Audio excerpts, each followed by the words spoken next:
Donc toi, tu es un peu, on va dire, j'allais dire la légende de LinkedIn. Donc je fais ce e-commerce qui explose. Je fais une vidéo, il y a des mecs qui me disent on a une page Facebook, on a 500 000 abonnés, on publie la vidéo. Ça fait 10 000 ventes en l'espace de 2 minutes. Je vais voir toutes les pages qui ont 500 000 abonnés et plus, tu vois, et je publie 28 millions de vues, plus de 700 000 euros de chiffre d'affaires. J'ai croisé Evan Spiegel, j'ai croisé donc créateur de Snapchat, j'ai croisé Macron. Je démarre le 19 février 2019, je fais les entretiens, ça se passe bien, etc. 2019 ? Non. T'as apporté le côté, la récurrence et que les gens suivent et que du coup on te suivait parce qu'on attendait le prochain post. Ah, ça, je dirais que c'est toi qui l'as inventé sur LinkedIn. Quand t'as quitté la boîte, t'avais un objectif ? Pas du tout.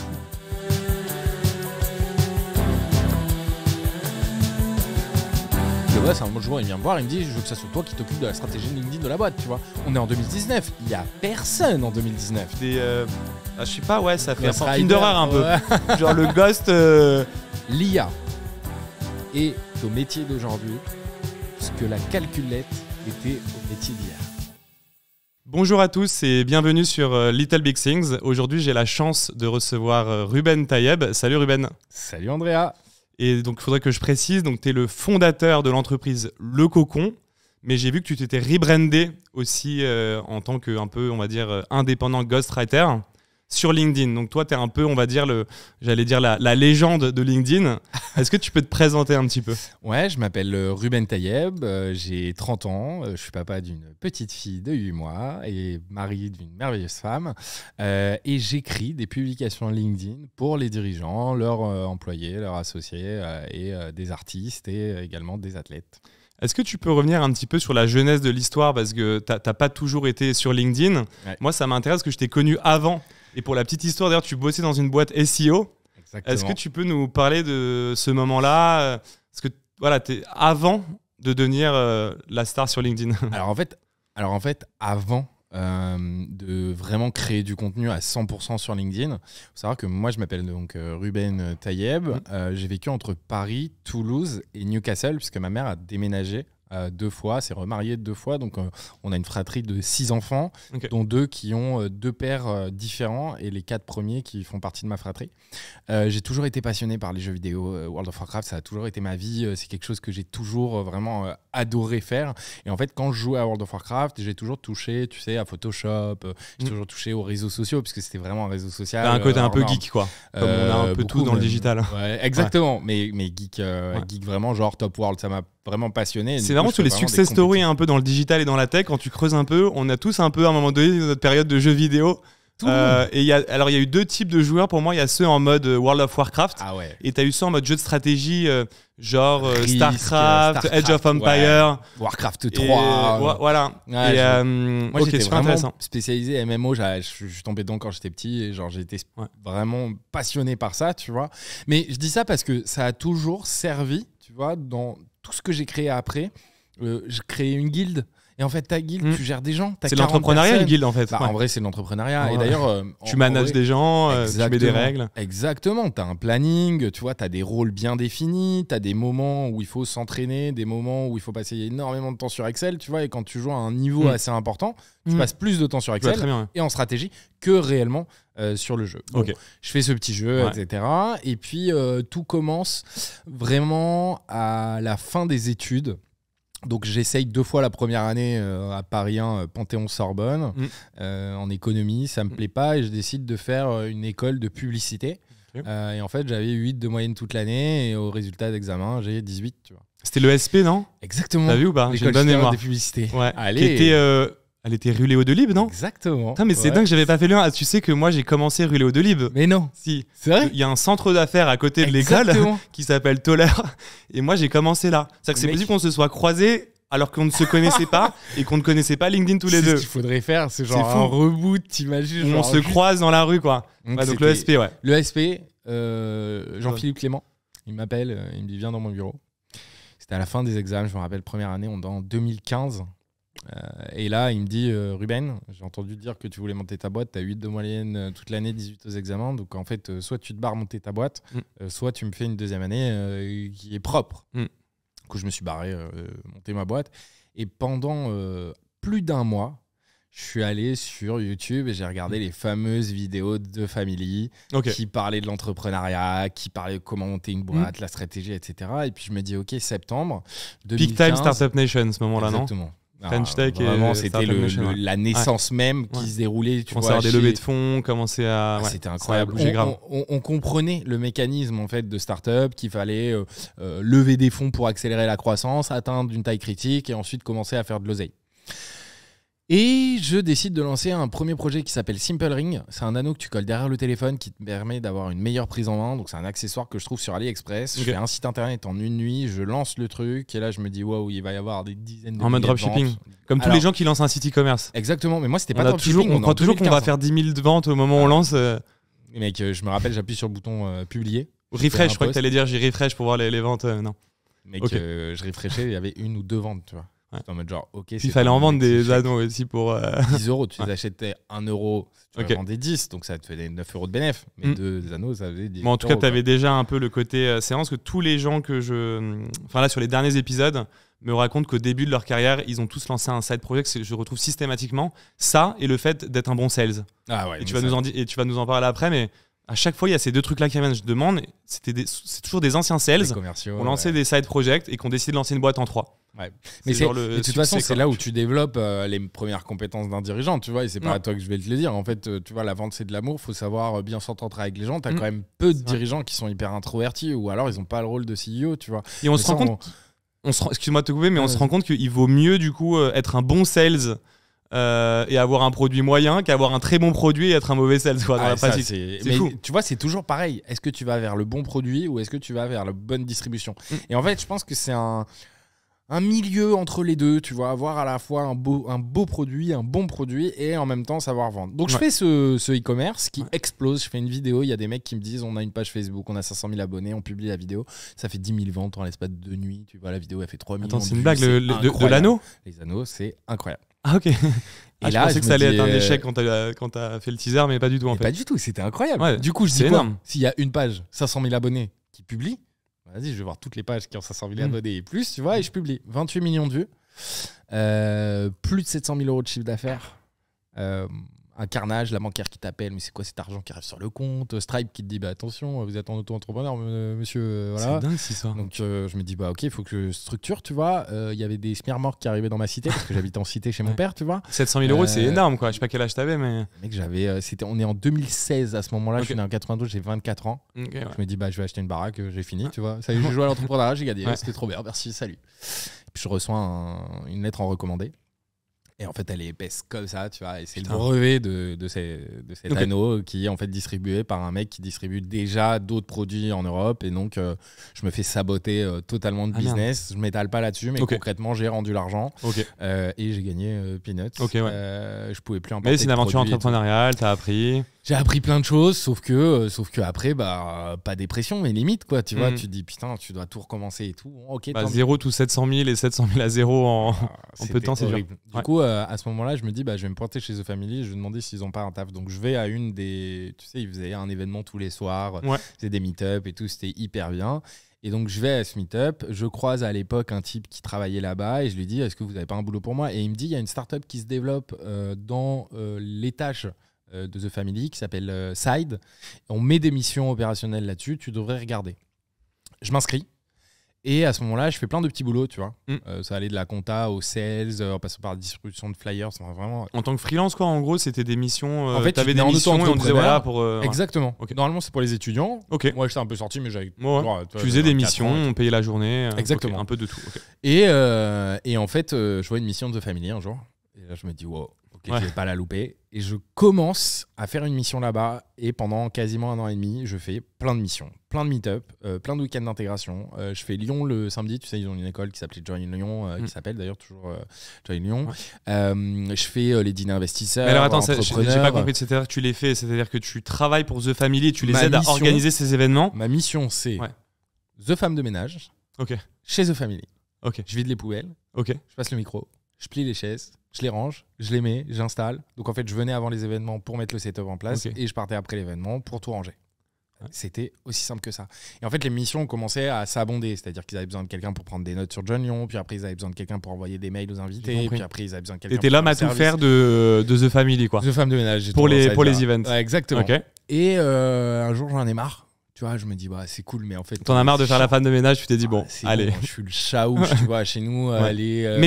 Mais tu étais dans l'écosystème de The Family. Attends, donc, quand t'allais ranger une chaise d'un point A à un point B, tu pouvais croiser des gens incroyables. Croiser un entrepreneur de ouf. Ça va être, tu vois... Tu l'as fait un peu, ça, d'ailleurs j'ai croisé Evan Spiegel, j'ai croisé donc créateur de Snapchat, j'ai croisé Macron qui était oui, donc tu pouvais t'enrichir des événements, donc c'est ok. Ce qui est marrant, c'est que tu avais un job, on va dire, annexe à ce qui se passait là-bas, mais que tu as pu, en les côtoyant, t'enrichir de ça. C'est ça qu'il faut. Le vrai sujet, il est là. C'est qu'en fait, sur 8 heures de taf... Dans l'environnement...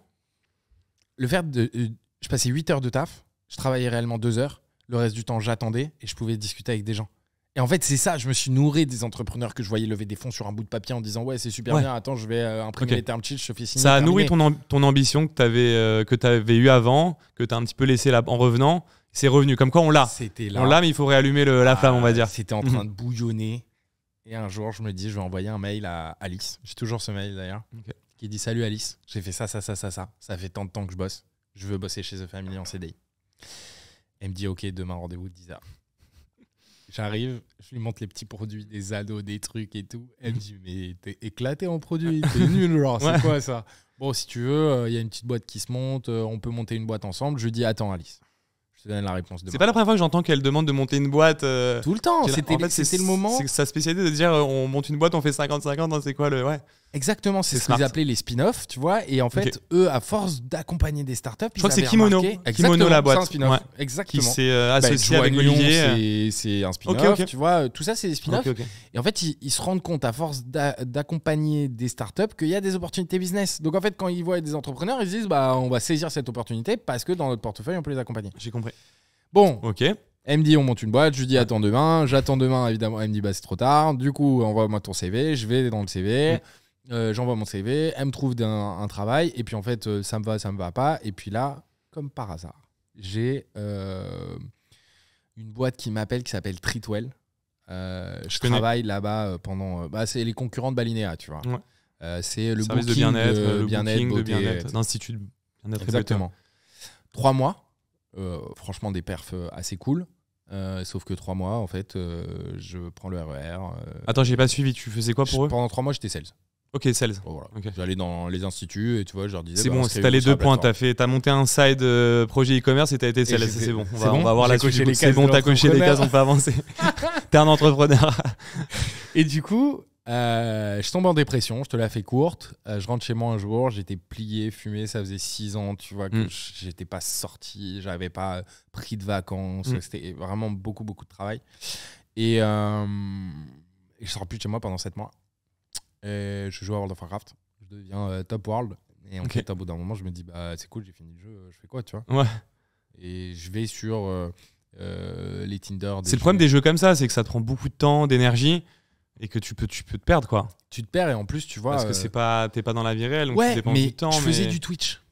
Et à ce moment-là, 2018, c'est là où Twitch explose. C'est-à-dire que tous les streamers vont dessus. Tu vois, Squeezie, c'est l'année où il a commencé. Enfin, tu vois, ça devient un big truc.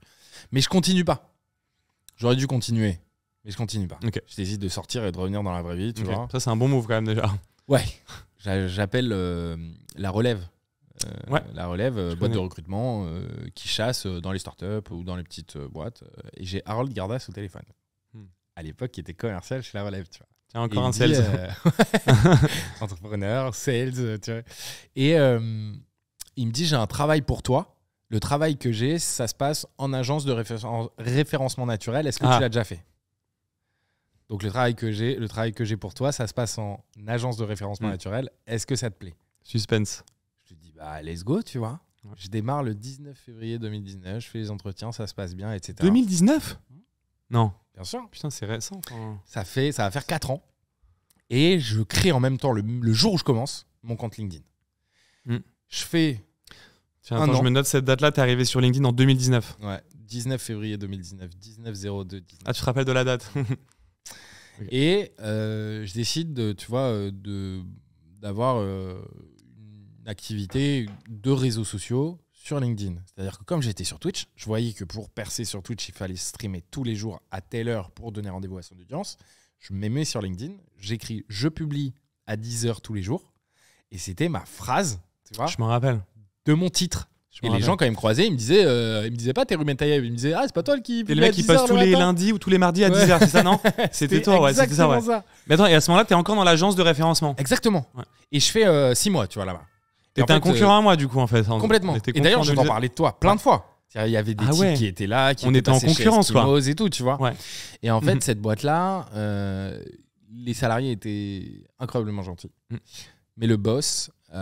était pas du tout sympa. D'ailleurs, je crois qu'il m'aimait pas trop non plus, je crois. Ouais, tu n'étais pas tout seul, tu vois. Okay. D'ailleurs, on parlait pas très bien de toi. Okay. Mais moi, je connaissais pas André Abenzaïd, tu vois. Moi, André Abenzaïd, c'était un profil LinkedIn, tu vois. Ouais. Et à un moment, tu vois, je me disais, c'est cool, mais je veux pas faire toute ma vie là-bas. Ouais. Et avant que je comprenne que ce mec-là était pas hyper honnête, je reviens de vacances, 3 semaines de vacances. Il me dit, OK, prends-les. Et en fait, c'était 3 semaines de congé sans solde. Donc, je me tape un salaire de 400 balles. Je vivais avec ma nana à l'époque. Mais c'était pas les congés, c'est payé normalement. T'étais en CDI, non? Et comme c'était la première année, bah du coup c'est sans solde. Ah bon? Donc en fait il me l'a fait à l'envers. Donc je me dis ok, je rentre 400 €, bah c'est sûr que je vais pas rester là-dedans, tu vois. Et je suis pas du genre à aller contre-courant, à aller. Mais alors du coup pour la jeunesse, donc t'es arrivé sur LinkedIn parce qu'en gros t'étais dans cette boîte de référencement. Exactement. T'as senti que toi t'étais là pour développer les ventes. T'étais commercial et c'était une boîte qui peut-être allait un peu, je sais pas, au ralenti à ce moment-là. Et tu t'es dit comment je vais booster cette boîte-là? Exactement. C'est ça. Le but, c'était de vendre. Ils avaient des donc toi, tu t'es dit, vas-y, je vais mettre à fond sur LinkedIn, je vais reprendre les codes de Twitch et je vais essayer de développer la force commerciale. Et du coup, combien de temps ça a duré et est-ce que tu as réussi à développer un peu les ventes là-bas? 6 mois. Ok, tu as fait 6 mois là-bas. J'ai fait pas mal de CA. Ça a plutôt bien marché. Je sais plus exactement les chiffres que c'était, mais c'était quand même cool. Ok, donc t'as arrivé à trouver des clients sur LinkedIn. Ouais, à tel point que le boss, un jour, il vient me voir, il me dit, je veux que ça soit toi qui t'occupes de la stratégie de LinkedIn de la boîte, tu vois. On est en 2019, il y a personne en 2019, tu vois. Sur LinkedIn. Et je publie, il y avait toi. T'étais là quand, toi? Bah moi je sais plus, mais il y a longtemps, 2015 ou 2016, Oh là là là. Mais je crois que t'étais une des têtes, tu vois. Je suis un des anciens. Je crois que t'avais Michael Aguilar. Christelle Defoucault, André Abenzaïd, Patrick Parra. Mais moi, en fait, j'ai eu une période. En fait, j'étais. Il y avait une mine d'or et j'exploitais la mine d'or tout seul de 2015 à genre 2018. Et après, il y a une énorme vague. Et notamment, toi, t'en fais partie. Quand t'es arrivé, que t'as commencé à poter tous les 10 heures, etc., ça a commencé à faire bien mal. Il y avait aussi Grégoire Gambato à ce moment-là. Il a mal. Ouais, lui, il était là. Ouais. Et il y a eu du monde qui se sont mis dessus et la concurrence est devenue de plus en plus dure. Et aujourd'hui, j'en parle pas. Aujourd'hui, justement, on va en parler avec l'avènement des ghostwriters, etc. Mais ok, très clair. Donc au bout de 6 mois, tu décides de quitter cette boîte-là. Je décide de quitter parce que j'avais beaucoup d'MP. Tu vois, je faisais 4 000, 7 000 likes par post, tu vois. Et c'était des sondages. Le lundi, je disais bonne année. Le mardi, je disais, tu vois, c'est ça les levées de fonds. Le vendredi, je disais bon week-end. Enfin, mais c'était fou. Puis je trouve que moi, je me souviens de toi pour 2 choses. La première, c'est le fait de poster tous les mardis, je crois, à 10h. C'était tous les jours à 10h. Tu as apporté le côté, la récurrence et que les gens suivent et que du coup, on te suivait parce qu'on attendait le prochain post. Ça, je dirais que c'est toi qui l'as inventé sur LinkedIn. Et le deuxième que tu as inventé, c'est celui de réagir. Et ça, c'est des codes, à mon avis, que je sais plus, tu les as peut-être pris de Facebook ou je sais plus, où en gros, tu mettais une réaction, où tu demandais une réaction par rapport à une question. Par exemple, je sais pas comment tu vas aujourd'hui, pas bien, moyen, bien. Et selon la réponse, c'était une réaction, mais du coup, ça incitait les gens à appuyer à interagir avec la publication. Et du coup, tu as fait des posts, je m'en rappelle, où tu faisais des stats qui étaient un peu du jamais vu. Je crois que tu avais fait un post qui avait fait genre, je sais plus, mais genre 15 000 likes. Mais genre, on parle de ça en 2019, ça n'existait pas trop à cette époque, tu vois. Exactement. Je dirais que c'est les 2 trucs où moi, je t'ai vu partir, mais c'est en ça que c'est intéressant aussi dans ton parcours, c'est le côté innovation, le côté geek. Disrupt, le côté geek, en mode on va creuser un peu l'algorithme. Et moi aussi, j'essaie de le creuser, mais voilà, je me rappelle de toi là-dessus. Donc du coup, là, tu te lances à ton compte.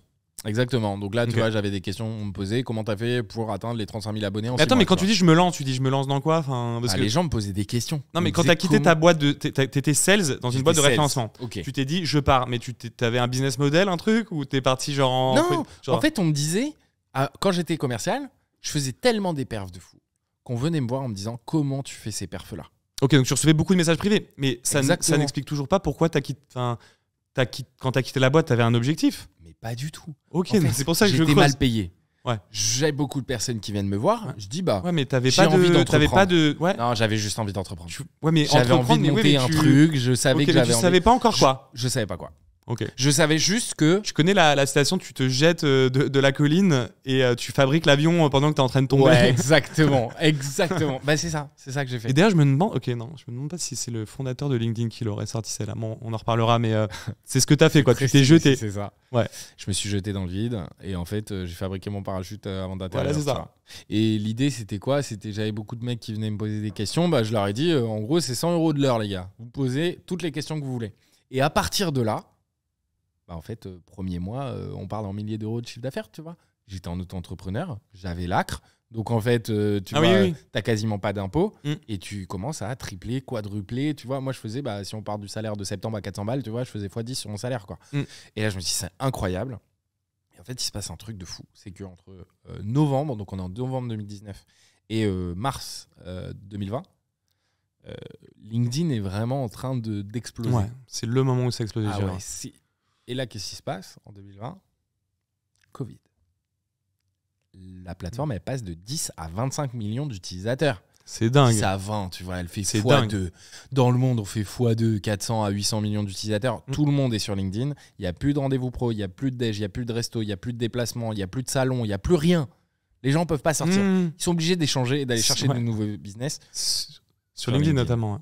Donc en fait, à partir de là, je me dis, ok, je structure une agence. J'étais en agence, je vois c'est quoi comme métier. Je structure une agence et je commence à faire des PowerPoint, d'offres, tu vois, de développement de profils, de publications. Ok, donc tu décides de lancer une agence 100% LinkedIn. 100% LinkedIn. Tu vas être l'agence pour aider à performer sur LinkedIn. Exactement. J'aime bien cette idée aussi ultra spécialisation, tu vois, par rapport à beaucoup de gens qui pensent qu'ils vont attaquer tous les marchés en même temps. C'est difficile en termes de communication, c'est difficile d'être identifié. Du coup, moi, je me rappelle aussi que tu étais la seule agence LinkedIn aussi. Ouais, il y avait personne qui faisait. C'était incroyable. Ok, très clair. Donc là, agence 100% LinkedIn. Et là, tu te mets en mode sales, comme tu l'as fait pour l'agence de SEO, mais du coup pour toi-même. Exactement. Sauf que plus tu as des messages privés. Voilà. Ouais, donc en fait, tu réponds simplement à tes messages, en fait. J'ai des leads, et par jour, ça doit être 4-5 demandes. Comment tu as des leads, en fait ? Parce que les gens, quand ils voient tes posts, ils vont sur ton compte. En fait, j'avais fait, que tu proposes vois l'outil Calendly ? Ouais. En fait, j'avais fait un site internet à l'époque sur Wix, tu vois. WordPress. C'était le cocon déjà ? WordPress, c'était le cocon. C'était son ancêtre qui s'appelait Ads-in. Okay. Et en fait, l'idée, c'était quoi ? C'était de me mettre sur une niche, une seule offre. Et en fait, je me disais que j'allais faire au début de la publicité LinkedIn. J'allais gérer tellement de budget que j'allais avoir une valeur. C'est ça que j'allais demander. Exactement. Est-ce que tu allais proposer de l'ADS sur LinkedIn ? Parce que pour le coup, s'il y a un réseau social où c'est un peu de la merde de dépenser en acquise, c'est LinkedIn. Alors, tu veux qu'on attaque le sujet de l'ADS ? Non. Est-ce qu'on peut le voir plus tard ? Ouais. On le revoit plus tard, je me le suis noté. Mais moi, ça m'intéresse de continuer l'histoire de comment tu faisais des leads, comment tu as signé tes premiers clients, c'est qui les premiers clients qui t'ont fait confiance et tu faisais quoi pour eux à ce moment-là ? Fin novembre, début décembre, je publie un truc sur LinkedIn avec le meilleur post que j'ai fait. J'ai fait 800 000 vues, tu vois. Et je dis, si vous voulez apprendre à faire ça, prenez rendez-vous dans mon calendrier. Je crois que j'ai mis que le vendredi comme rendez-vous. Okay. J'avais un rendez-vous par quart d'heure sur toute la journée de 9h à 18h. Donc genre, si tu fais le calcul, en gros, c'est 4 rendez-vous par heure sur 9 heures. Je bouffais pas. Et ça me fait 36 rendez-vous.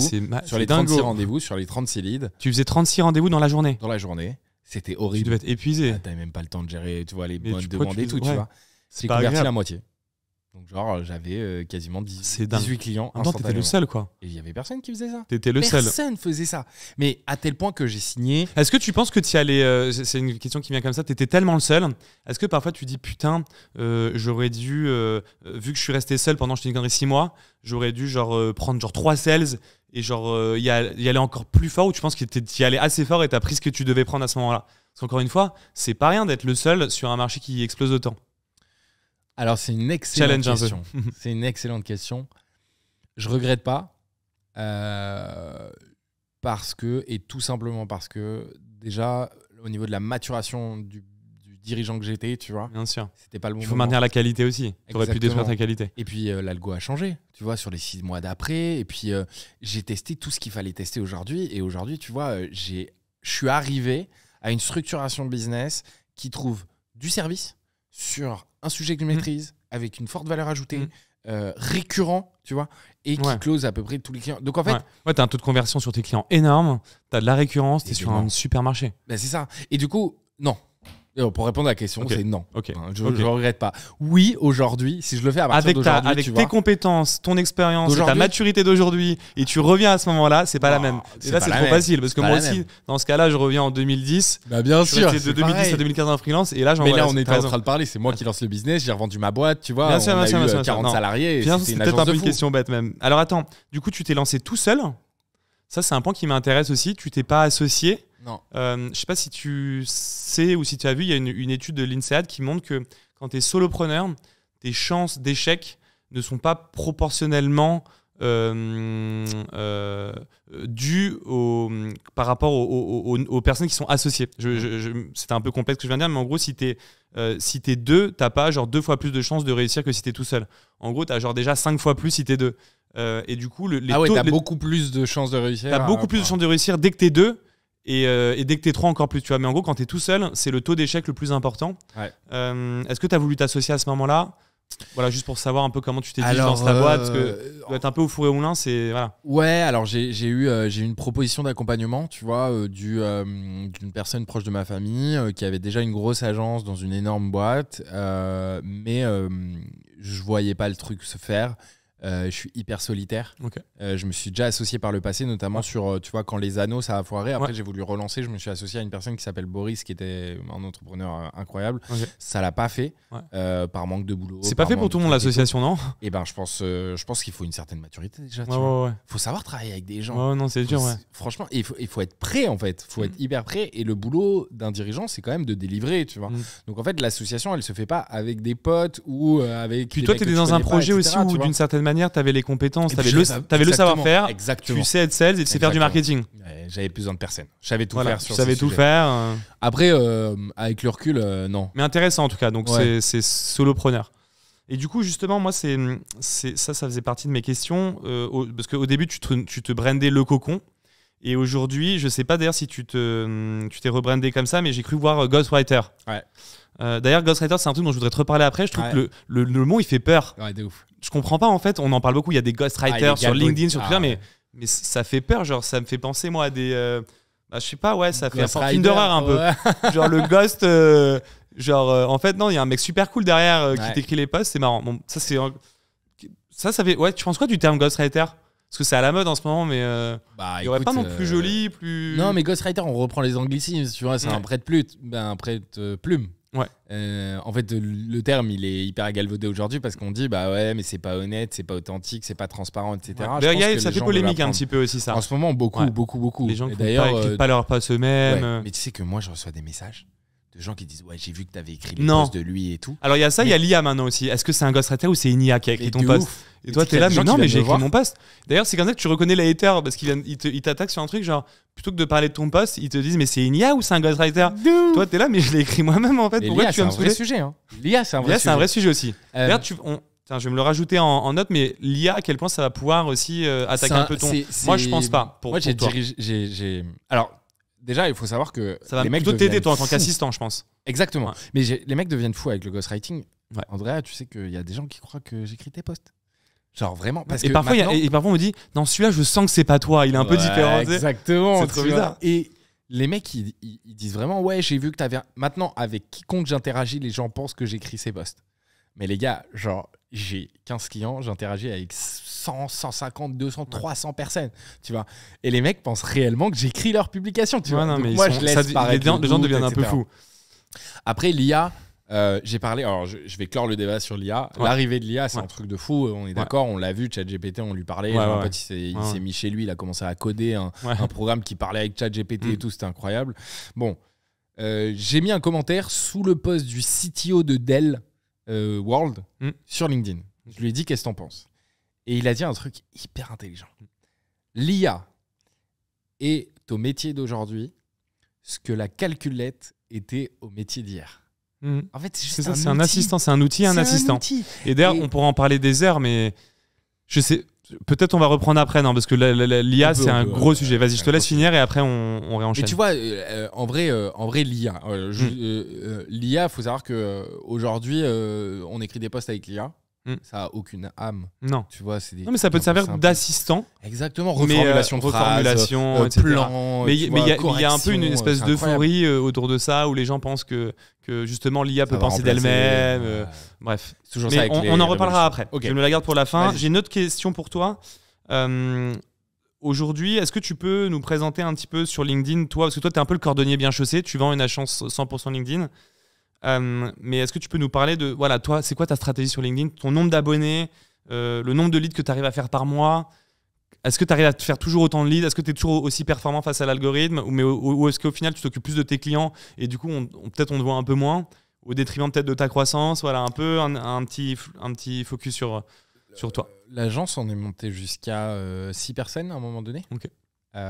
Puis après, moi, je sais que je voulais avoir un enfant, je sais que j'allais me marier, je pensais que recruter des personnes, ça allait être cool et que j'allais pouvoir gagner énormément de temps et déléguer. Ça a été l'inverse. En fait, quand tu recrutes, il faut s'en occuper. Et donc, il y a encore plus de travail. Donc, j'ai décidé de me séparer de tout le monde. Je leur ai donné l'opportunité d'aller travailler avec les concurrents. Je les ai placés dans certaines boîtes. Je les ai aidés sur LinkedIn à trouver un autre boulot. C'est dingue, tu as recruté, tu es revenu en arrière là-dessus après. Ouais. C'était pas le bon moment. Je vendais pas assez cher. Il y avait plein de sujets. Tu vois, en réalité, avant de recruter, il faut avoir une expérience. C'est un gros sujet, le prix aussi. Parce que j'ai été en contact de beaucoup de CEO qui faisaient écrire leur poste. Et le prix revenait souvent dans ce marché-là. On va en reparler. Mais toi, dis-moi juste le nombre de postes, le nombre d'abonnés, où t'en es. Aujourd'hui, je suis à quasiment 70 000 abonnés. Okay. Donc, j'ai arrêté de publier pendant un an. Tu fais partie des plus gros. Je pense que je suis dans le, allez, on va dire top 100, tu vois, pour pas exagérer. Mais en termes de nombre d'abonnés, ça fait 4 ans en même temps que j'utilise LinkedIn. Après, il faut savoir que j'ai plus autant de stratégie qu'avant parce que j'ai plus besoin de notoriété. C'est-à-dire qu'aujourd'hui, quand je vais en événement professionnel, les gens me reconnaissent, ça me suffit et c'est très très cool et j'adore ça, tu vois. Mais j'ai plus besoin en fait d'être connu. Maintenant, il faut que je travaille mon autorité, c'est-à-dire avec qui je m'affiche, qu'est-ce que je fais, avec qui je fais des émissions. Et donc en fait, ma stratégie de 2023, typiquement, c'est de créer du contenu vidéo. Parce qu'avec le vidéo, tu vois, quand tu passes 5 minutes avec quelqu'un, tu l'imprimes beaucoup plus facilement que quand tu lis 3 secondes de texte. Donc ma stratégie maintenant, c'est de publier régulièrement. Pourtant, les vidéos sur l'algorithme LinkedIn sont un peu moins bien mises en avant qu'à l'époque, non? Totalement. Mais malgré ça, tu veux quand même aller sur de la qualité. Mais attends, t'imagines, ok, je te prends un exemple. Tu prends 1000 personnes qui regardent 1000 posts d'Andrea Ben Saïd. Tu prends 1000 autres personnes qui regardent 1000 vidéos de 30 secondes d'Andrea Ben Saïd. Qui sait, quand on va leur demander comment il est Andrea Ben Saïd, qui pourra te répondre avec le plus de détails possible. T'as raison. Et en fait, ça, c'est l'effet parasocial. Mais alors justement... Vas-y, finis. Non, c'est l'effet parasocial. L'effet parasocial, c'est celui qu'on a avec Nikos. Tu connais Nikos? Je connais. Pourquoi tu le connais? Parce que tu l'as vu à la télé des milliers de fois. Mais en réalité, la relation que tu as tissée avec lui, c'est ce qu'on appelle un lien parasocial. C'est-à-dire que c'est un lien intime que tu as tissé avec lui. Demain, tu le vois dans la rue, tu l'interpelles, tu lui dis « Salut Nikos, je m'appelle nan. Lui, il ne sait pas du tout qui il est. Mais toi, tu sais exactement qui il est. C'est énorme ce dont tu parles parce que ça faisait partie de mes questions. En fait, j'ai l'impression que pour toi, le réseau, c'est super important. Ouais. Les relations humaines, c'est super important. Et pour moi, je sais pas si tu connais l'expression pay forward. Pour moi, t'es le. Bah voilà, mais en fait, toi, t'es genre pour moi le symbole vraiment en France du pay forward. D'ailleurs, j'ai une petite anecdote que je peux partager avec les gens qui nous écoutent. Je me rappelle une fois, je t'appelle parce qu'on lançait notre premier bootcamp et je te dis Ruben, j'aurais besoin de toi pour que tu interviennes une journée pour former les gens sur LinkedIn, nos élèves, etc. Tu as kiffé l'idée et tu es venu direct nous aider à former les gens, les élèves, etc. On n'a même pas parlé, enfin tu vois, tu m'as pas dit ça va coûter tant ou truc, on se connaissait, mais bon, ça restait quand même une journée de formation. Et en fait, ça, c'est une anecdote, mais en fait, je t'ai vu le faire 1000 fois. Genre, t'es le mec que je connais le plus. Genre, on t'invite à un événement, tes trucs. Même parfois, tu m'appelles, tu me dis, Andrea, il y a cet événement. Et donc, du coup, cette stratégie pay forward, est-ce qu'elle est gagnante aujourd'hui? Est-ce que ça te ramène du business, vraiment, ou pas? Parce qu'en fait, tu donnes beaucoup, on va dire, de manière désintéressée. Tu fais des conférences, ça, t'imagines une conférence. Moi, par exemple, si on m'invite sur une conférence demain, je te dis, franchement, moi, ça me fait chier parce que je vais devoir la préparer. Donc cette préparation va me faire prendre du temps sur mon travail. Je vais devoir aller mettre pas mal d'énergie là-bas. Plus le déplacement. Sans savoir, plus le déplacement et tout ça. C'est une journée. Et toi, tu le fais grave. Et moi, j'aimerais savoir cette stratégie pay forward, déjà d'où elle vient et est-ce que c'est payant tu vois, est-ce que tu penses que... Ouais. Est-ce que ça te crée des liens intimes du coup avec les gens? Parce que moi, tu vois, moi par exemple, j'ai toujours eu beaucoup de respect pour toi, pour ça. parce que ce jour-là, je lançais un projet et le fait que tu sois venu comme ça direct, bah, ça reste, tu vois, même genre 4-5 ans après, tu vois. Bah, tu vois, mec, j'ai changé les poubelles des entrepreneurs combien de fois, tu vois, pendant 1 an et demi. Et en fait, ça a toujours brûlé, tu vois. Je pense que la valeur d'une personne, elle n'est jamais égale à la position qu'il a aujourd'hui, tu vois. Et que sa valeur peut après exploser du jour au lendemain. J'ai compris, ok. C'est pour ça que n'importe qui te contacte, tu vas jamais dire il est plus ou... Enfin, tu vas pas regarder sa position, sa cote. Non. Tu vas dire ce mec-là, il est comme tout le monde, ça peut être un talent demain. Genre, enfin, ça... Je mets tout le monde sur le même pied d'égalité. Voilà. Déjà, c'est mon éducation. Et en plus, moi, c'est comme ça que j'aurais voulu que tout le monde réagisse avec moi, tu vois. Qu'en fait, on ouvre les portes. Oui, mais à un moment donné, c'est sur le business. Moi, je veux savoir, ok, parce que ça, c'est pas le monde des bisounours, mais ok, toi, c'est comme ça, c'est ton éducation et tout, mais est-ce que ça t'a aidé vraiment Ouais, 80% de mes clients, c'est mise en relation par des personnes à qui j'ai aidé un jour. Les opportunités que j'ai eues d'interviewer, tu vois, par exemple, Nelly Bourbon sur scène, mec, genre, c'était incroyable. L'opportunité d'inviter Catherine Barba à la Cigale pour la Founders Night. L'opportunité, tu vois. Et tout ça, t'apportes du client, des business. Mais en fait, c'est une stratégie énorme. On parle tous de stratégie marketing, de stratégie sales, inbound, etc. Et toi, en fait, t'as la stratégie pay forward. Je trouve qu'on devrait faire inbound, outbound et le pay forward que tu mets en place, tu vois. Faut pas être ça, est-ce qu'il y a beaucoup de gens aussi, est-ce que tu penses que il y a certains entrepreneurs qui manquent de ça et qui du coup ont du mal à développer leur boîte parce qu'ils sont peut-être trop enfermés dans leur boîte? Toi, tu vas à beaucoup d'événements, etc. Ouais, attention. Est-ce que tu perds pas un peu aussi parfois? C'est sûr. C'est sûr et certain, il y a des événements qui t'ont rien rapporté, quoi, et où t'as dépensé plus de temps et d'énergie. Quand t'arrives, il y a 10 mecs, t'es dans un bar. Mais tu le fais, ça, quoi. Tu l'as fait, quoi. Et en fait, tu le fais et tu noues un lien en physique qui n'a rien à voir avec le lien virtuel. C'est fou. Alors que peut-être les gens sur LinkedIn en mode virtuel, c'est marrant quand même. Moi, je fais le maximum parce que je sais qu'à un moment donné, je crois beaucoup au karma, tu vois. Et je me dis, si t'envoies tellement de love, il y a tellement de love. Mec, LinkedIn en 4 ans, ça a complètement muté ma vie, tu vois, ça a vraiment changé ma vie. J'ai fait un post sur ça qui a d'ailleurs très bien marché, mais franchement, on te voit à côté de personnalités connues, des sportifs connus. J'ai vu un post avec Gaël Monfils, je crois, il y a pas longtemps. Mec, Gaël Monfils à la base, tiens, classique pay it forward. Gaël Monfils arrive sur LinkedIn. Il y a un type qui s'appelle Benjamin Douablin. Tu connais, c'est de Sales Ramp, c'est la fameuse boîte où j'ai investi qui est absolument incroyable. Et donc, il me tag, tu vois, sur le post de Gaël Monfils. Un mec, dans l'heure, j'avais Gaël Monfils au téléphone. C'est fou ça. J'arrive sur LinkedIn. Mais ça, c'est fou, ça, c'est le pouvoir de l'influence de LinkedIn. Mais m'en fous. C'est le pouvoir de l'influence de LinkedIn, de tout ça. C'est que ça, en fait, faut pas sous-estimer. Derrière, ça t'ouvre vraiment des portes. Complètement. Après, ça prend un certain temps. Ça prend du temps. Et c'est ce que je dis aux gens, c'est que faut pas oublier que avant que je me mette vraiment à faire ça, c'est-à-dire à sortir aux événements, aider, pay it forward, je l'ai toujours fait, ça a toujours été vraiment mon point d'accroche principal, tu vois. J'adore les gens, je me nourris des gens, mon énergie, tu vois, elle est alimentée par le fait de rencontrer du monde. Et en fait, à partir de là, je me suis dit, ok, je fais un business qui est quand même sur LinkedIn où je rencontre beaucoup de gens, donc je vais mettre des coups d'accélération de rencontre de ces personnes, aller déjeuner, etc.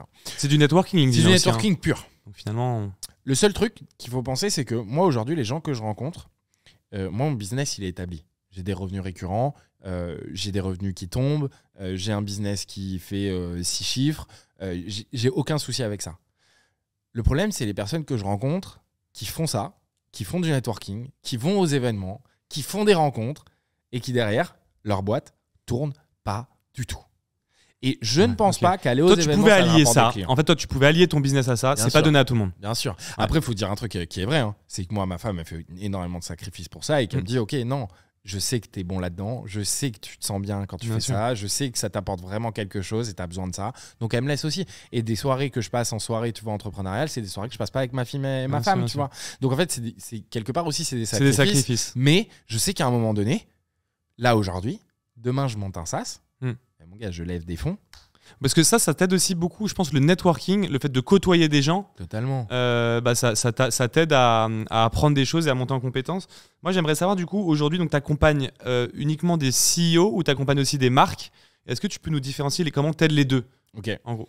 Alors, les personnes physiques d'abord et ensuite les marques. Ok. Les personnes physiques, déjà, il faut savoir que ça va être principalement des dirigeants. Okay. Le premier truc qu'il faut savoir sur LinkedIn, c'est que les pages entreprises, malheureusement, ne sont pas encore assez développées. Tu ne peux pas recevoir de messages privés, tu ne peux pas en envoyer, alors que sur Facebook, ça fait 10 ans que tu peux, tu vois. Sur Insta, tu peux, sur Snap, tu peux, tu vois, sur Pinterest, tu peux. Donc, en fait, sur LinkedIn, ce n'est pas encore déployé. Donc, déjà, la première règle, c'est de dire, si la communication ne peut pas avoir de la visibilité par les pages entreprises, on va se concentrer sur les profils personnels. Aujourd'hui, moi, j'interviens sur les profils personnels. Ça va être des dirigeants de boîtes qui vont entre 50 et plus de 50 000 salariés. Ce que tu veux dire, c'est que quand je t'ai dit personne physique ou marque, en fait, dans les deux cas, ça passe par les, dirigeants. Dans les deux cas, ça passe par les par les comptes, en tout cas perso, toujours. Après il faut être conscient d'un truc, c'est que tu peux pas non plus laisser à l'abandon une page entreprise parce qu'il en va aussi de ta noto. Si demain, je regarde Eskimos, que tu as 30 abonnés, mais qu'Andrea en a 100 000, tu vois, je me dis, attends, Eskimos, c'est pas si gros que ça. Tu vois. Donc, en fait, il faut pas oublier, mais l'énergie minimum qu'il faut mettre, c'est sur la page entreprise et le maximum d'énergie, c'est sur le profil. Et alors, qu'est-ce que tu proposes pour concrètement, moi, ce que je fais pour ces boîtes, c'est que je rédige des publications parce que c'est des personnes qui maîtrisent déjà LinkedIn. D'ailleurs, tous mes clients maîtrisent LinkedIn à 100%. J'ai pas de néophyte, tu vois. J'ai des personnes qui sont déjà implantées. C'est bizarre, ça. Tu pourrais avoir un néophyte qui va aller sur LinkedIn et qui maîtrise pas, qui délègue justement. Totalement, mais il a pas le budget, il a pas l'audience. C'est-à-dire que apprendre LinkedIn, je l'ai fait pendant des années. Tu vois, jusqu'à maintenant, je prenais des comptes from scratch, tu vois, à 0 ou 200, et puis on allait l'améliorer. Le problème, c'est que si déjà la personne ne sait pas comment la plateforme fonctionne, il faut qu'elle l'apprenne, il faut qu'elle la touche, il faut que, tu vois, elle teste, il faut qu'elle publie, il faut qu'elle rate, il faut qu'elle ait déjà une certaine audience pour avoir déjà un certain nombre de reach. Bref, donc tu t'occupes de gens qui sont déjà un peu, qui ont déjà un peu de monde, qui ont une boîte. Et je m'occupe très peu des personnes qui veulent faire du développement commercial. Et ça, faut le comprendre. LinkedIn, vu le temps que j'ai passé sur les 4 dernières années, et toi le premier, c'est pas franchement le meilleur endroit pour faire du business. C'est le meilleur endroit pour faire des rencontres, du business, tu vois. Mais dans le sens, moi par exemple, j'ai fait beaucoup. Qu'est-ce que tu veux dire par business? Parce que moi, par exemple, j'ai fait beaucoup de. Il y a beaucoup de gens même aujourd'hui qui me contactent sur LinkedIn et ensuite que je signe en client pour Eskimos, par exemple. Alors je vais prendre un exemple. Est-ce que si tu prends la totalité des clients que tu as signés, tout l'argent que tu as gagné via Eskimos sur les personnes qui viennent de LinkedIn et que tu le rapportes au nombre d'heures passées sur LinkedIn total depuis 2015, t'arrives à quoi comme taux horaire? C'est une très bonne question, je pourrais pas te dire. T'arrives à... Mais bon, moi, ça fait tellement longtemps que je suis dessus et j'ai tellement posté dessus que moi, mon ratio sera toujours mauvais parce que c'est le réseau que j'utilise le plus. Exactement. Quand tout le monde était sur Instagram, TikTok et tout, moi, depuis 2015, sur LinkedIn, je suis genre le LinkedIn maximaliste, tu vois. Mais mec, alors, c'est un bon pari. Faut dire un truc, faut pas oublier de dire un truc. Je m'adresse à la caméra. Allez. Andrea Ben Saïd n'utilise aucun bot pour liker vos posts. Je suis rentré dans son bureau un jour. Ouais, c'est vrai, je me rappelle. Mec, c'est très très drôle parce que première formation. Ouais, donc tu venais pour former les gens du bootcamp et t'es venu dans mon bureau à l'improviste et j'étais en train de liker, je crois, des posts sur LinkedIn. Et là, t'étais sur ton téléphone. Non, j'étais sur ton téléphone en train de liker. Et t'étais sur ton ordinateur. Il y avait les deux LinkedIn. Et je suis ouais, Andrea. Et je regarde, t'es sur LinkedIn. Et il me dit, ouais, je like des posts. Je dis, mais mec, c'est toi qui like tes posts? Je dis, ouais, je like tout. Ouais. Le mec, il faut savoir qu'il est sur son téléphone. C'est moins le cas aujourd'hui, je te rassure. Permanence. Je suis sûr, c'est un peu moins le cas aujourd'hui. Mais moins le cas. D'ailleurs, on le voit. Tu likes beaucoup moins qu'avant. J'essaie de liker, mais je suis aidé par quelqu'un. Mais en tout cas, ça m'a aidé. Et j'ai fait beaucoup de business. C'est pour ça que je voulais savoir. Mais c'est vrai que si tu prends le ratio. Mais t'es pas parti de zéro. Attends. T'es né sur LinkedIn. Ta naissance sur LinkedIn, elle est arrivée à un moment donné où le reach était incroyable. Aujourd'hui, t'as une concurrence folle. T'as beaucoup moins de personnes par rapport au nombre de créateurs de contenu. On est passé de, je sais pas, 1%, tu vois, 0,1% à 1% de créateurs de contenu. Mais c'est démentiel, on parle de centaines de millions de personnes. Tout le monde crée du contenu. La nouvelle génération, elle est née avec TikTok, elle est née avec Pinterest, elle est née avec Snap, Insta. Tu vois, elle est arrivée. Mec, en 2015, tu te rappelles, c'était quoi? En 2015, il n'y avait même pas Insta. Il n'y avait même pas Insta, non. Ils n'étaient même pas sur Insta. On utilisait Facebook. Tu vois, donc en fait, t'as une génération de mecs. Non, mais ce que tu veux dire, c'est que j'avais une certaine audience qui fait que ça s'adapte même moins pour moi parce que je fais partie des 0,01%. Ton contenu était fou. Ton contenu était dingue. T'as capté une audience à une époque où il n'y avait pas de contenu. Allez, à tout péter, t'avais quoi, une centaine de créateurs de contenu? Aujourd'hui, t'en as des dizaines. Mais t'en as des milliers. Enfin, des mecs qui créent tous les jours du contenu parce qu'ils ont compris. Du coup, de fait de cette concurrence, c'est très dur d'absorber des clients. Surtout quand on a une grosse agence. Si on est indépendant, c'est autre chose, c'est plus facile parce qu'il ne faut pas beaucoup de clients, tu vois. Mais donc moi, j'accompagne les entrepreneurs. Voilà. J'accompagne également, tu vois, quand c'est une boîte qui a plusieurs associés, j'accompagne plusieurs associés à publier. Est-ce que tu fais des stratégies aussi où tu prends, par exemple, tu dis à une boîte, ils sont 15 et tu essaies de prendre la boîte en général, c'est-à-dire les 15 et en gros, tu publies pour les 15? Non. Ou non, pas non. Non, en fait, ce que je fais généralement pour ça, parce que ça devient très très cher pour une boîte de ça devient trop cher sinon. Ouais. C'est impossible. T'imagines, moi, aujourd'hui, je facture plusieurs centaines d'euros un poste. Ok. C'est ce que j'allais te demander. Ouais. Plusieurs centaines d'euros un poste. Et en général, tu postes combien de fois par semaine par ou par client, mois? c'est 2 par semaine. Ok, 2 par semaine. C'est déjà pas mal. Hein. C'est déjà pas mal. Normalement, tu pouvais faire 1 par semaine à l'époque. Okay. Exactement. Et donc, en fait, si tu prends 10 clients, imaginons, c'est 500 € la publication, tu as 10 salariés. C'est-à-dire que tu as 5 000 € par jours de poste. Oui, non, sur 2 jours, ça fait 10 000 € par semaine, ça fait 40 000 €. Est-ce que tu arrives à avoir une bonne rétention avec tes clients? Parce que j'ai rencontré plein de CEO qui m'ont dit je suis passé par un spécialiste qui écrit mes posts. Et en fait, je me suis rendu compte que je devais un peu les retravailler un petit peu souvent. Au final, je trouvais ça un peu cher. Donc, j'ai repris la main. Ouais. Est-ce que tu souffres de ça? Quoi? Un churn. Un churn depuis septembre. Ah, un churn depuis septembre. Okay. Donc, tu as peu de churn par rapport à ce qui se pratique dans le marché. Et c'est quoi ta secret sauce? Parce qu'il n'était pas content. Hein. Ok. Il n'a pas de churn. C'est quoi ta secret sauce? C'est parce que si tu t'entends bien avec eux, que tu les connais bien. Je vais te livrer ma petite méthode. Allez, la secret sauce. En gros, je suis parti du principe que. Fais gaffe, il y a peut-être des concurrents qui vont nous écouter. Carrément. Je te préviens quand même. Qui prennent la presta, il n'y a pas de souci. C'est quoi? Execution is the key. T'as raison. C'est vrai ou pas? T'as raison. Donc en fait, tu vois, par exemple, j'ai tendance à le dire, mon cousin, il a monté une énorme boîte et il s'est associé à un type. Il m'avait proposé au début quand ils se sont lancés, tu vois. Et je lui avais dit non. Et ben, je pense qu'aujourd'hui, si moi j'avais dit oui, on serait jamais à cette étape de boîte, tu vois. Ça serait resté une petite boîte, on l'aurait foiré et terminé. Donc je pense que ça dépend de la personne, parce que je suis pas aussi bon que son associé. Okay. Tu vois, en termes d'exécution, en termes de patience, en termes de tout, en fait. Okay. Donc il a mis plus d'investissement dans ce projet que moi j'aurais été capable de mettre. J'ai une immense admiration pour ce mec. Et donc, on en était où? On en était. C'est une bonne question, on s'est perdu tous les deux. Oui, donc le process. Moi, le process pour écrire des publications, comment je fais? La secret sauce. La secret sauce. Bon, la secret sauce, c'est que déjà, il faut savoir qu'il y a des formats qui marchent à peu près tous les 6 mois sur LinkedIn. Tu vois, on l'a vu, tu l'as vu depuis que tu es sur LinkedIn, il y a plein de formats différents. Il y a eu le sondage, il y a eu le carousel, tout a changé. Il y a eu le texte, tout a il y a eu changé. les petits takes, il y a eu. Bon, déjà, tu t'adaptes aux évolutions déjà. Déjà, moi, je fais du storytelling. Ouais. Principalement du storytelling et éventuellement parce que c'est ce qui marche le mieux. C'est les réussites, mettre en avant les réussites, les succès. Bien sûr. Quand ça a commencé, le storytelling. Mais tout à fait. En plus, on est dans une ère où aujourd'hui, on a ce qu'on appelle de l'ad fatigue. L'ad fatigue, c'est la capacité de ton cerveau à ne plus considérer une pub. C'est-à-dire qu'il va voir une pub, il va même plus la calculer parce qu'il sait que c'est une pub. Et tu vois, sur TikTok, des fois, ils sont hyper forts parce que tu arrives à capter 3-4 secondes d'attention. Et moi, je suis en mode genre, ouais, incroyable. Ah putain, c'est une pub, je me suis fait avoir. Surtout avec les UGC. Ça, c'est les User Generated Content. C'est un truc de fou. C'est un truc de fou. Sachant que le taux d'attention est en train de chuter massivement. Là, on est sur genre du 10 secondes. À l'époque, on était descendu à 1 minute déjà. Ouais. Là, on est sur un 10 secondes. C'est pour ça que TikTok marche bien, je pense. C'est démentiel. C'est un autre sujet, ça. Sur donc, LinkedIn. je fais du storytelling. Ouais. Tu vois, storytelling. Et donc, en fait, je sais raconter l'histoire des entrepreneurs et des boîtes. Et moi, au début, j'avais un problème. C'est que je leur disais, racontez-moi une histoire. Je prenais des notes et je faisais un post. Ouais, les mecs, ils disaient écoute, ça va pas, c'est gentil, on a essayé, merci, au revoir. Et puis en fait, j'ai commencé à appeler des mecs qui font du ghostwriting pour des livres, des discours, des chansons, des journalistes. Et je leur ai dit mais comment vous faites, les gars, pour avoir exactement le ton de la personne pour qui vous écrivez? Ils m'ont dit on l'enregistre. Et là, je me suis dit bah ouais, pourquoi je l'enregistre pas? Bah ouais. Je suis trop con. En fait, j'enregistre. Donc tu enregistres les briefs clients. Exactement. Salut Andrea. Salut Andrea. Je vais te demander, raconte-moi une histoire. L'histoire de la genèse d'Eskimos. On se pose. Je t'enregistre 2, 3, 4 minutes. Je mets ça dans un logiciel de retranscription. Là, en l'occurrence, j'utilise un truc qui s'appelle Descript. Ça me coûte 10-15 € par mois, tu vois. Je mets le logiciel, je corrige. Je fais phrase par phrase. Et après, j'ordonne, je rédige, je livre au client. Je garde le ton, je garde les éléments de langage, les mots-clés, la tonalité. En fait, je garde tout ce qui appartient, tu vois, à la personne qui a parlé. Et ensuite, quand je livre, je te jure, je te montre des messages. Mais ils sont partout. Ils sont comme des oufs. En fait, l'enjeu pour toi, c'est de réussir à cerner tes clients et à te mettre dans leur peau et à il faut faire preuve tellement d'empathie. Bah, c'est ça. T'es obligé. Tu peux pas faire ce métier-là sans empathie. Zéro. Tu peux pas. Et ça t'arrive encore de te tromper encore un peu ou tu finis par cerner bien tes clients? Il n'y a pas genre un premier mois, 2 mois de. Tu vois, de. Non, ça fait 4 ans et demi, enfin, ça va faire 4 ans là. Ouais. Ça va faire 4 ans.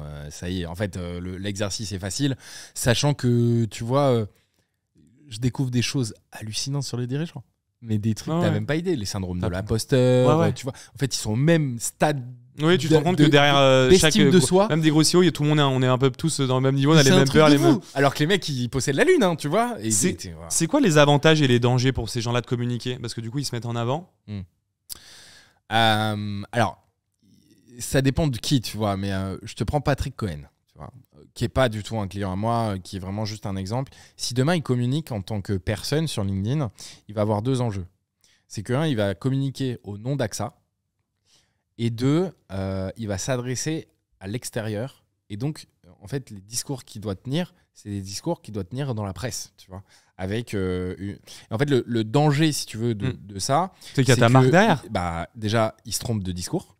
Je te prends un exemple, Damien Paille. Elle est incroyable cette histoire. Est-ce que tu as vu Bob le lave-vaisselle? Non. Oh là là là. Bob le lave-vaisselle, c'est un truc qui est passé dans Qui veut être mon associé. C'est un lave-vaisselle rikiki qui tient dans n'importe quelle cuisine. Les mecs, ils sont 2, ils passent dans Qui veut être mon associé. Les mecs veulent monter une crypto-monnaie, on comprend pas leur pitch et tout. Ils se prennent un tollé. Finalement, les gens investissent dans leur boîte. Damien Paille, il dit sur LinkedIn, qui est dirigeant de la boîte, il dit moi, je veux développer d'autres produits. Il prend la parole sur LinkedIn. Tu vois. Son associé, il va voir les autres associés, les investisseurs. Il leur dit les gars, je suis désolé. Et le board dit mais attendez, on n'avait pas dit qu'on faisait que le Bob le lave-vaisselle. Pourquoi on est en train de discuter de trucs de lancement et tout? Bon. Oui, donc au lieu de communiquer que sur le lave-vaisselle, il a communiqué sur autre chose, alors qu'il s'était dit qu'il le ferait pas, potentiellement. Bon, le board l'a débarqué. Le board l'a débarqué, c'est-à-dire le board a sorti. Il est plus CEO. Donc c'est pour montrer le danger. En fait, c'est ça ma question. Position. Ensuite, ça peut te faire perdre aussi en crédibilité. C'est-à-dire que le mec qui va dire, tu vois, on dit, parle de notre vie privée. C'est-à-dire, la vie privée, c'est aussi une partie intéressante du dirigeant. Le mec qui va dire, j'ai été héroïnomane pendant des années, tu vois, quel intérêt. Oui, mais justement, c'est ça le danger sur LinkedIn, c'est que tu fais du personal branding, mais c'est pas comme les autres qui sont pas des réseaux pro comme Instagram, TikTok, etc. Donc là, quand tu communiques, tu as ta marque derrière. Est-ce que tu as des recommandations? Parce que pour faire du reach, il faut aller aussi un petit peu sur du perso, du sensationnel. Totalement. Mais quelle est la limite? Quelle est la limite à pas franchir quand tu as ta marque derrière? Ça, c'est à toi de la faire. Okay. En vrai, c'est déjà, faut définir sa mission, son pourquoi on veut publier sur LinkedIn, tu vois. Ensuite, il faut te faire un brand book un peu, tu vois, de à quoi tu veux ressembler, qu'est-ce que tu vas communiquer. Par exemple, moi j'ai parlé de mon burn-out, tu vois. C'était vraiment ma limite, mais je mettrai jamais la photo de ma fille, tu vois. T'en as qui parlent de leurs enfants à H24, bah du coup ils ont perdu toute crédibilité par rapport à leur tu peux perdre ta crédibilité aussi. Tu peux aller très très vite sur ça. Donc en fait, les conseils moi que je donne à un dirigeant, c'est de se dire ok, je veux être sur LinkedIn pour asseoir ma notoriété. Mais ma notoriété, elle a un objectif de base. C'est quoi l'objectif? Est-ce que c'est le développement de notoriété?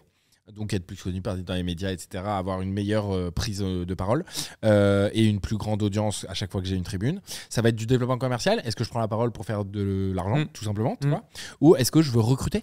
C'est-à-dire, est-ce que je veux recruter des candidats ou est-ce que je veux être recruté en tant que nouveau dirigeant? Moi, c'est comme en pub, en fait. Soit tu fais de la notoriété, soit tu fais de l'acquisition. Exactement. Soit tu fais du branding, de l'awareness. Exactement. Soit tu veux convertir déjà. C'est hyper important que tu définisses ton objectif en amont, tu vois. Et donc, les avantages pour un dirigeant, c'est qu'il va gagner en notoriété, il va leur permettre d'avoir une meilleure marque, tu vois, à la fois marque employeur aussi pour recruter. La marque employeur pour recruter, le développement commercial pour pouvoir vendre plus. Donc, en fait, ça va devenir un peu plus sexy. Tu vois, comme vidéo, c'est incroyable ce qu'ils font. C'est dingue. Tout le monde veut bosser avec eux. C'est quoi les posts qui fonctionnent le mieux actuellement sur LinkedIn? Là, c'est en train de changer à l'heure où on parle. Il y a un petit changement qui arrive. Allez. Apparemment, pendant un moment, tu sais, c'était les sondages. Après, les sondages ont été moins vus dans le deuxième réseau. Et ça n'a pas duré longtemps les sondages, je trouve. Ensuite, il y a eu les histoires personnelles. Encore aujourd'hui, c'était les histoires personnelles. A priori, c'est dingue avec une photo. J'ai remarqué. Une photo portrait, c'est devenu un storytelling plus photo. Ça marche très bien. Et donc là, de ce que j'entends, et on va encore tester, tu vois, ça va être les carousels où on donne énormément de conseils. Ça existe déjà, ça, pourtant, mais ça explosait pas autant avant. Là, ça a explosé. Là. Mais moi, j'avais fait un guide à l'époque, je le faisais, ça marchait très bien. Tu proposes ça aussi, des carousels à tes clients? Ouais, je propose tout. Tout ce qu'ils veulent, moi, je le fais, il n'y a aucun problème. C'est juste que moi, je vais les diriger d'une manière à ce qu'ils explosent et ils gagnent en notoriété. Juste ce qu'il faut savoir, c'est que même si on maîtrise l'algorithme de LinkedIn, et ça, c'est un point de vue sur lequel on peut discuter, je pense que c'est toujours 5%. La maîtrise de l'algorithme n'est que 5%, de la puissance d'une publication.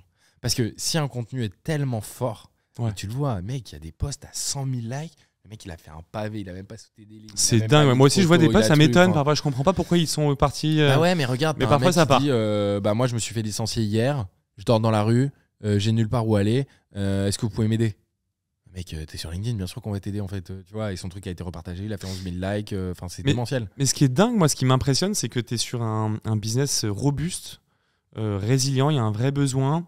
Il y a de la récurrence, c'est un beau marché. En fait, il y a un point que j'aurais aimé aborder avec toi aujourd'hui, c'est qu'aujourd'hui, on met un peu l'entrepreneuriat, il y a la culture un peu du nombre, en mode, moi j'ai 20 salariés, toi t'en as combien? Moi j'en ai 30, du coup ça pousse un petit peu toujours à recruter.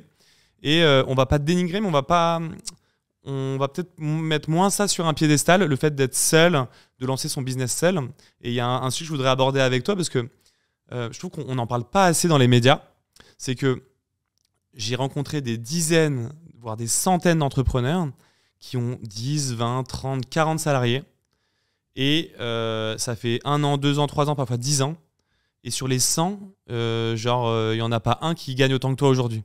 Et pourtant, si on faisait un dîner demain et qu'on se mettait tous autour de la table, eh ben, tu serais peut-être le dernier, je parle un peu crûment, mais à qui on s'intéresserait, on se dirait le Ruben, le freelance, ou ah oui, ok, il écrit. Enfin, tu vois ce que je veux dire un peu ? Et je trouve que c'est des idées reçues, alors qu'au final, tu gagnes genre 4-5 fois, tu as 4-5 fois les revenus de plein d'entrepreneurs. On a voulu racheter avec Eskimos à un moment donné une agence web, c'est pour ça que je te parle de ça, que j'ai fait le lien avec toi. On en a rencontré 100 parce qu'on voulait racheter une agence de création de site internet. On se rendait compte que les boîtes n'étaient pas forcément rentables, que les entrepreneurs se battaient pour gagner de l'argent et qu'ils avaient du mal à se payer. Qu'est-ce que tu penses de ça aujourd'hui ? Qu'est-ce que tu voudrais dire aux gens ? Parce que au final, ton business, il est grave carré. Et genre, est-ce que tu te rends compte aussi de la success story que tu as ? Attends. Est-ce que tu t'en rends compte ? Parce que peut-être que tu t'en rends pas compte parce que tu es tout seul, justement. Alors, je vais te dire un truc. J'ai commencé à m'en rendre compte il y a genre 6 mois.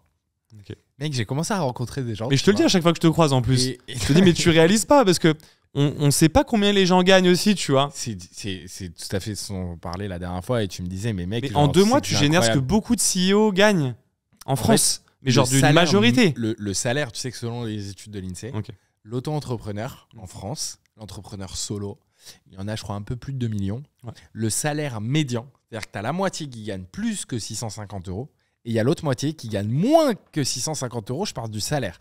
En termes de CA, chiffre d'affaires, le chiffre d'affaires médian d'un auto-entrepreneur, c'est 2000 euros. Je suis plus en auto-entrepreneur depuis longtemps. Mais ça veut dire qu'il y a plus de 50% des freelances aujourd'hui qui font moins de 2000 euros de chiffre d'affaires. Et j'ai commencé à parler de ça. J'ai commencé à parler avec des auto-entrepreneurs. Mais attention, tu parles des auto-entrepreneurs. Hein. Moi, je te parle des agences. Des agences de 50 personnes. Mais je te parle de ça. C'est-à-dire que là, en fait, ce que j'aimerais bien dire, c'est qu'aujourd'hui, tu gagnes par mois 5 fois plus que des directeurs, des CEO d'agences de 50 personnes. Non, mais totalement. C'est énorme, 50 personnes à gérer. T'imagines comment t'as une vie, genre, je vais pas dire plus détente, parce que tu dois avoir beaucoup de stress aussi, mais non. T'as une liberté, t'as une plus grande liberté, je pense. Mais je trouve ça dingue, ce parallèle-là, j'ai l'impression que je suis le seul à le voir, genre, je comprends pas. C'est pour ça que je vais en parler aujourd'hui et le mettre en avant. Alors, non, en vrai, c'est trop cool. Tu gagnes pas 2 fois, tu gagnes genre 5 fois ce qu'il gagne. Ouais, mais en vrai, c'est trop cool. En vrai, c'est trop cool. Non, mais ouais, c'est ouf. Juste, j'ai mis 4 ans à le faire, tu vois. Et au début, je gagnais pas ça, tu vois. Mais je pense que c'est. Il y a plein de gens, tout ça, de plus en plus, sur des métiers très spécifiques. Il y a une nouvelle ère, je trouve. Ouais. En fait, il y a une nouvelle ère d'entrepreneuriat où en fait, on se rend compte que avoir des bureaux, avoir des charges fixes, avoir des employés avec des charges, etc. En fait, c'est une structure qui est tellement lourde que, en fait, tu vois, on pourrait d'ailleurs le faire dans ton secteur. Quelqu'un qui lance une agence 100% LinkedIn demain et qui recrute genre 10 personnes et qui fait ce métier-là. Eh ben, je pense qu'ils gagneront. Enfin, le CEO qui lance ça, il gagnera moins que toi. 200 balles. Quoi ? Non, attends, faut être conscient d'un truc, c'est que. C'est ce que je veux dire, c'est que. Moi, on parfois, peut le dire. C'est pas tout. Non, ce que je veux dire, c'est que c'est pas toujours bien. C'est pas toujours la meilleure option de vouloir recruter, de faire une grosse boîte avec beaucoup de monde. Non, pas du tout. Et puis à chaque fois, tu tires vers le bas, tu vois. C'est une idée. Non, mais je t'assure que les gens aujourd'hui, ils associent boîte à avoir des salariés aussi. Ouais, c'est vrai. Voilà. Qu'est-ce que tu penses de ça ? Le mois de février, là, 2023. On a l'objectif de clore, enfin j'ai l'objectif du coup, de clore à 40 000 euros. En sachant que 40 000 euros par mois. Ouais. Du coup, je vais le clore là ce mois-ci, on verra ce que ça donne. Je posterai sur LinkedIn. C'est des ordres de grandeur après, mais t'as beaucoup de CEO qui se payent peut-être 40-50 000 euros par an. Ouais. Genre une grande majorité. J'ai 1 000 euros de frais. Donc en fait, ça te fait 39 000 euros. Tu veux te servir un salaire de 20 000 euros. C'est l'avantage du service aussi, du conseil. Exactement. Sachant que c'est du récurrent. Donc en fait, si je fais 40 000 euros ce mois-ci, il est très probable que je fasse 40 000 euros. Est-ce que ça t'est déjà arrivé d'être dans une situation avec un mec qui a 50 personnes, mais du coup, tu peux pas savoir et que tu sentes un peu ce décalage ? De ouf. Ok, arrête. J'ai mis le doigt sur un truc de ouf, là, ça veut dire. Écoute, ah voilà. Y a un truc alors est-ce que tu t'es déjà dit à ce moment-là que en fait, il se rend pas compte qu'en fait, mais mec, tu génères plus de richesse que lui. Écoute, le délire, c'est que déjà, attends. Il y a un peu d'égo dans mes questions, mais c'est pour aussi mettre le doigt sur un sujet de société. Moi, il y a un truc qui est vrai, c'est que j'ai décidé de me séparer des salariés parce que j'avais fait l'erreur de ne pas vendre assez cher. Et donc, j'ai préféré garder, tu vois, ce côté garder tes bons clients. Notoriété. Je garde les bons clients. Et après, je vais aller de plus en plus cher. Là, quand j'ai lancé l'activité, j'ai commencé à 50 €. J'ai augmenté de 50 € par publication jusqu'à monter. Je suis monté jusqu'à 1000 €. J'ai vu que ça se vendait, mais il y avait trop d'attentes en fonction. Je suis redescendu, tu vois. D'ailleurs, tout ça, je le documente sur LinkedIn. Je fais des posts LinkedIn pour en parler, tu vois. Et on m'a lu plusieurs fois sur ces sujets. Après, juste ce qu'il faut comprendre, tu vois, c'est que j'ai commencé à m'en rendre compte qu'il y a à peu près 6 mois où en fait j'ai commencé à parler d'argent. Et je me rappelle, on s'était croisés sur un tournage où tu m'as dit, mais Ruben, genre, tu te rends compte qu'il y a personne qui fait ça? Et j'ai commencé depuis ce jour-là. J'allais te demander ce que tu m'as dit il y a 6 mois. Il y a 6 mois, c'est le jour où je t'en ai commencé à t'en parler. Et donc en fait, je me dis, c'est dingue, tu réalisais pas avant, je pense, en fait. Pas du tout. Et à un moment, les mecs me disent, c'est choquant. Ouais, je me verse 2500, 3000, mais c'est 4000. Mais en fait, je connais pas quelqu'un qui ne se verse pas ça, en fait. C'est-à-dire que si tu me demandes un CEO d'une boîte, même de grosses boîtes aujourd'hui en France, moi, j'en connais pas personnellement. Bah ouais, mais en vrai. Même des licornes aujourd'hui, je connais des CEO de licornes aujourd'hui qui se payent pas ça. Ah ouais? Ouais. C'est fou, non? Franchement, c'est cool. C'est fou. C'est cool. Ouais, non, après, voilà, attends. Je voulais un peu en parler. Après, attends. Il y a un truc qu'il faut. Par contre, tu ne vas pas valoriser l'entreprise de la même manière. Ça fait 4 ans déjà. Premièrement, ça fait 4 ans. Tu ne valorises pas tes parts de la même manière. C'est-à-dire c'est-à-dire que quand tu as une entreprise, tu fais un résultat et ton entreprise est valorisée, un multiple du résultat ou du chiffre d'affaires, etc. Toi, c'est différent parce qu'on ne peut pas racheter Ruben Tayeb, tu vois. Non. Donc, d'une certaine manière, tu capitalises un peu moins sur un actif. Ouais, mais c'est faux. Voilà. En fait, c'est faux. Parce que si demain, je commence à construire une équipe, que je commence à diviser les tâches et que je diffuse cette t'auras du mal à gagner compétence. Autant, t'auras des charges trop importantes. Mais l'idée, c'est pas de gagner autant. Okay. Je maintiens mes prix. Je diffuse au maximum. Je vais rester sur les mêmes niveaux de salaire parce que je vais augmenter mon volume. Tu vois? Donc, je vais gagner moins par rapport à ça, mais j'aurai un plus gros volume. Oui. Demain, si je décide de valoriser la boîte, dans ce cas-là, oui. C'est bon. Moi, je te parlais dans le cas où tu restes tout seul. Voilà. Si tu restes tout seul, tu valorises un peu moins. Alors là, il faudrait qu'on parle des soloprenariats parce que pour moi, c'est une connerie de rester tout seul. Attends, ça, c'est un vrai Donc, t'as pas prévu de rester tout seul? En fait, c'est pas ça. C'est que comment tu fais pour rester tout seul? En fait, moi, je suis à un stade. Oui, mais ce que je veux dire, c'est que regarde, admettons, en fait, c'est génial le stade dans le cas parce qu'en fait, admettons, tu peux aller gagner 40 000 € par mois. Tu vas monter une équipe, tu vas avoir plus de monde, tu vas avoir plus de clients. Ok, c'est génial. Mais à la fin, est-ce qu'il va te rester autant? C'est pas sûr. Moi, si je fais ça demain, en fait, je travaille sur la marge. Aujourd'hui, je price high ticket parce que j'ai beaucoup d'abonnés, beaucoup de visibilité. Il y a aussi mon intervention dans les publications, tu vois. Le vrai sujet, il est pas là. Le vrai sujet, il est sur ceux qui se prétendent solopreneurs, freelance, indépendants. C'est une affaire de marché. Je décide de prendre une petite part de richesse et de me concentrer à ça. Moi, aujourd'hui, je vais te dire un truc. C'est que je suis seul, mais je ne peux pas rester seul. Okay. Et pourquoi ? Est-ce que le marché, il est en train de m'aplatir? Je reçois, mec, ça peut aller jusqu'à 100 leads par mois. C'est ça que je te demandais tout à l'heure. 100 leads par mois. 100 leads. Sans rien faire. Sans rien faire. Tu publies juste une publication. Mais parce que ça m'a pris 4 ans à construire. T'as de plus en plus de concurrents aussi, j'ai l'impression, de freelance qui se lancent. Eh ben non. Mais bah non. Parce que le marché est tellement gros que c'est minime. C'est même pas la même qualité. Moi, les freelances, j'ai commencé à vouloir travailler avec eux. Et mec, en fait, je me rends compte que ça fait 4 ans que je fais ça tous les jours, en fait. Donc, en fait, la compétence qu'ils ont, c'est pas la même compétence que j'ai absorbée sur ça. J'ai compris. Et tu vois, c'est des petits trucs, des petits retours à la ligne, des petites formulations, de l'empathie avec le client, de la relation, capter le besoin, capter la culture qui évolue énormément. Maintenant, tu me mets en face de n'importe quel dirigeant. Franchement, je suis capable de capter c'est quoi son quotidien. Mais ce que je veux dire, c'est que aujourd'hui, pour moi, ça va être très problématique dans les mois à venir de rester tout seul. Pas parce que... c'est parce que tu as trop de demandes et que ton business explose. En fait, ton marché, au bout d'un moment, il faut l'ouvrir. Oui, mais tu pourrais aussi faire le choix. Le choix de l'indépendance, le choix de la liberté, le choix de rester seul, de garder que les très bons clients, d'avoir comme une liste d'attente et du coup de maintenir... Et d'augmenter la valeur, et d'augmenter le prix. Voilà. Ouais, mais après, t'aides pas les gens. C'est toujours le même truc du pay it forward. Des fois, t'as quand même envie de travailler avec ces gens-là. Parce que t'es passionné, que tu veux... Okay. Attends, je travaille avec des gens, ils sont 50 000 salariés. Je voulais juste faire cette parenthèse-là parce qu'encore une fois... il y a cette culture du nom en entreprise, de l'ego trip. On veut recruter plus, on veut la boîte de 500 personnes, etc. Alors qu'en fait, l'entrepreneuriat, ça va de la personne tout seul aux grosses boîtes. Totalement. Et qu'il n'y a pas une solution qui est meilleure qu'une autre. Et je trouve que tu en es la preuve. Qu'est-ce que tu penses de l'influence sur LinkedIn? Est-ce que tu penses que ça va se développer? Moi, j'attends ça depuis longtemps parce que je fais partie des gens qui passent le plus aussi. Ouais. Est-ce que tu penses qu'à un moment donné, on va vraiment être rémunéré pour nos posts avec des vrais montants. Parce que notre influence qu'on peut avoir sur LinkedIn, si on avait la même sur Instagram, on serait peut-être payé genre 50 000 le post. Mais mec, donc, franchement, si on avait passé autant de temps sur LinkedIn que sur Instagram, je pense qu'on serait peut-être en 1000. Ouais. Mais alors du coup, qu'est-ce que tu penses? Est-ce que les marques vont vraiment y arriver? Écoute, moi j'ai discuté de ça avec LinkedIn. Okay. Ils n'ont aucune idée de ce que c'est. C'est-à-dire qu'il y a un truc qui a émergé il y a quelques années. Quand B2B, ça aurait pu. Enfin, tu vois, B2B, c'est incroyable. Tu vas faire de l'influence sur LinkedIn, non? Je sais pas, ça me... T'as vu toutes les campagnes? Je te cite 3 campagnes. Première campagne, Trade Republic. Tu l'as vu passer, tout le monde a pu. J'ai fait partie des influenceurs Trade Republic. Okay. Du coup, ça a très très bien fonctionné. Ils étaient hyper contents, ça a fait une énorme visibilité. Bon, il y a eu un peu de loupé, c'est-à-dire les gens disaient ouais, tout le monde en parle, etc. Deuxième campagne, non, je vais te parler que de 2 campagnes. Donc Trade Republic et là on a fait une campagne, je sais pas si tu as vu, pour Oliver List. En résultat prévisionnel sur calcul de coût d'acquisition, taux de conversion moyen, MRR moyen, on est à quasiment 1,8 million de résultats. 1,8 million de chiffre d'affaires, tu veux dire? C'est-à-dire que vous avez fait une campagne à 4 qui vous a coûté combien? 4 000 euros, 3 650 euros. Non, je te crois pas. Et dans un an, on Attends, repart. 3 650 euros, c'est une personne? Non, c'est pas très cher, quoi.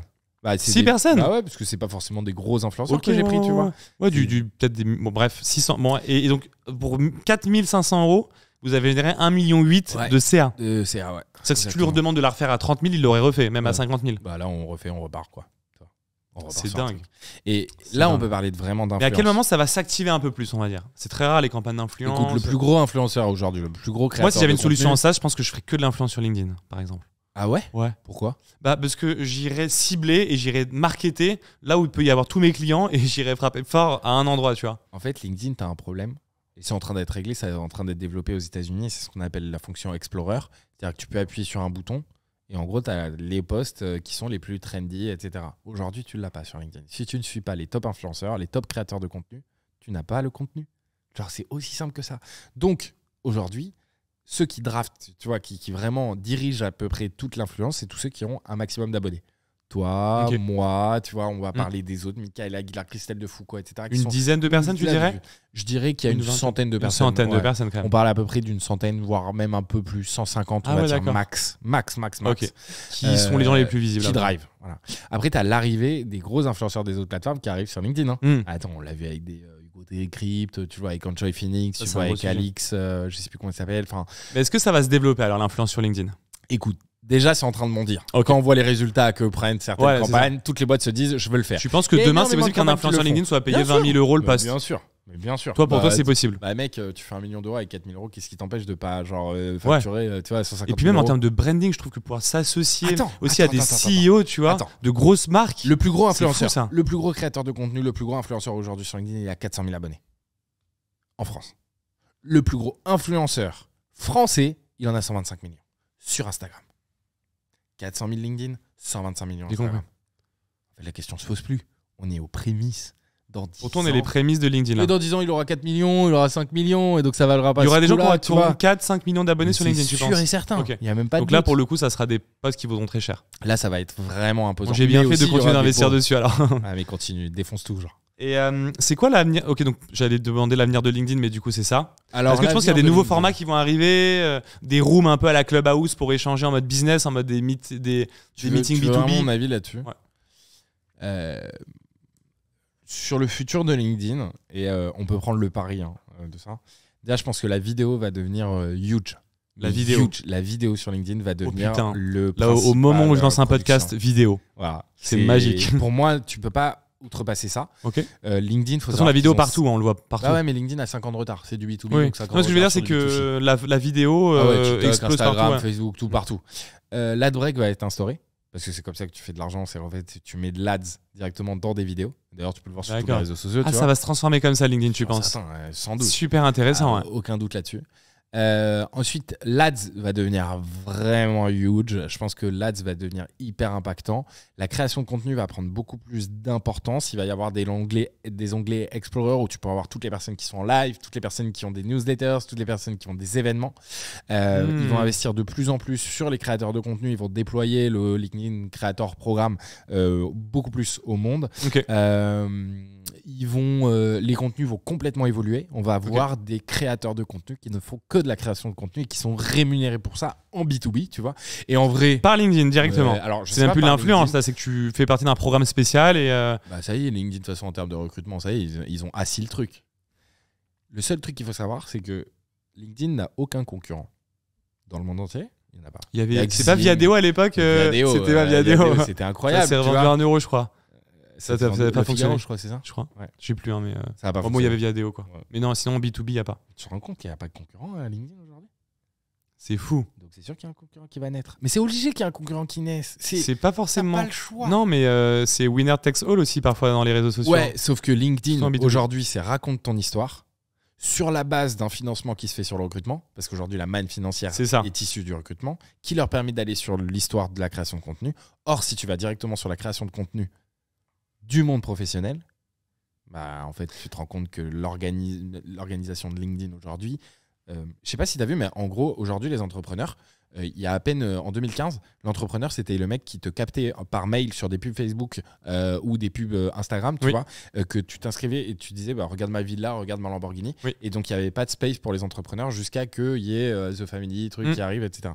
eFounders, la BPI, etc. Donc ça a créé un space sur le domaine un peu B2C, c'est devenu un peu trendy, c'est-à-dire c'est tendance. LinkedIn, quand là c'est arrivé dans la vie des gens il y a 4 ans, 3 ans, et mec genre tout l'espace d'entrepreneurial de France s'est organisé autour de LinkedIn, c'est rassemblé, tu vois des événements, tu vois la Founders Night, tu vois des événements de fou, tu vois. Et en fait, je pense que ça va resserrer ces liens de plus en plus, ça va exploser. T'auras, en fait, je pense que demain, tu vas pouvoir faire du foot pour t'en sortir, tu vas pouvoir faire du rap pour t'en sortir en partant de rien, mais tu vas pouvoir aussi faire de l'entrepreneuriat et LinkedIn va être la première plateforme. Une plateforme pour se faire connaître, comme à l'époque de tu commences à avoir Internet, tu peux faire un site WordPress, LinkedIn va être aussi une porte d'entrée pour réussir. Ça permet à tout le monde de sortir de terre, quoi. Totalement. Ça, c'est génial. Tu es en contact avec les équipes de LinkedIn ou pas, toi? Ouais. Comment ça se passe Toi, comment ça se passe? T'es en contact avec tes équipes de LinkedIn? J'ai déjà été en contact une fois. Bah alors moi, la question que j'avais pour toi aujourd'hui, c'est on fait comment pour avoir la certification LinkedIn? Il faut aller voir qui? Il faut aller voir qui? Et comment ça se passe? Parce que c'est un grand sujet. Par exemple, toi et moi, on a passé des heures à publier tous les jours.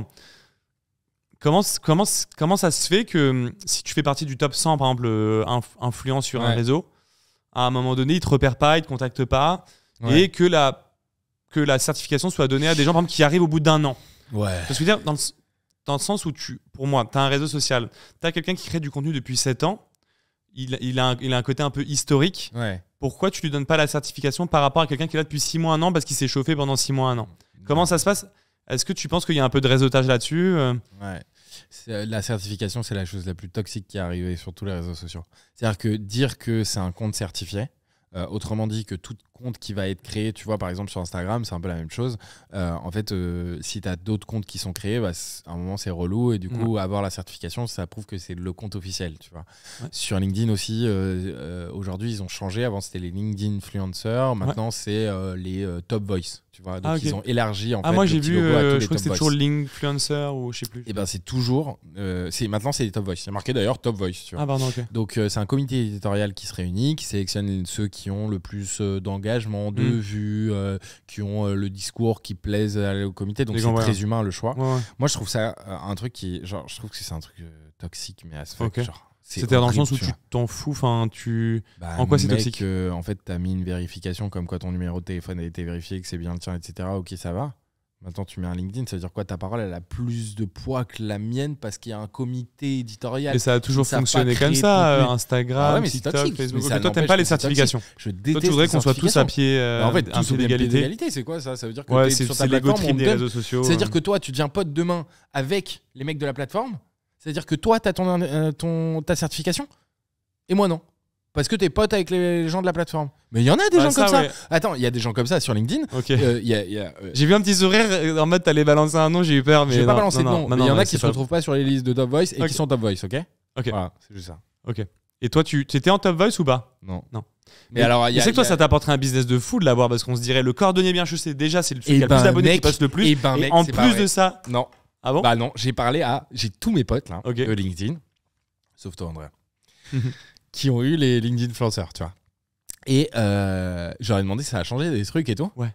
Et ils m'ont dit trop bas. Genre rien, tu vois. Genre pas une augmentation de fou, etc. Ouais.